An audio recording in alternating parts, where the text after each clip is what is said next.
বাইগান।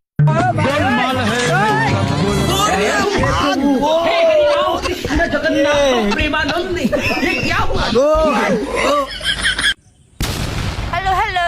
আব্বা তুমি কনে? হেমনি বল, আমি এই যে বাগানে কাজ করছি। আব্বা আমার টিঙ্কু তো বাগানতে বেরিয়ে গেল, টিঙ্কুর কি ধরবো? না না মনি, ওইসব কাজ করিস না, ও ঝামেলা হবে না, দরকার নেই। রিক্সাওয়ালার বউ আমি সুখের সীমানায়। আব্বা না, কি রে মনি? আব্বা তুমি আমার এই টিঙ্কুর সাথে এমন করতে পারলে? না মনি, না মনি, তুই ভুল ভাবছিস। আব্বা তোর কপাল কপাল ফুটো করছি। আমায় ছক্কা মাইরা দিল রে নম্বরের পোলা।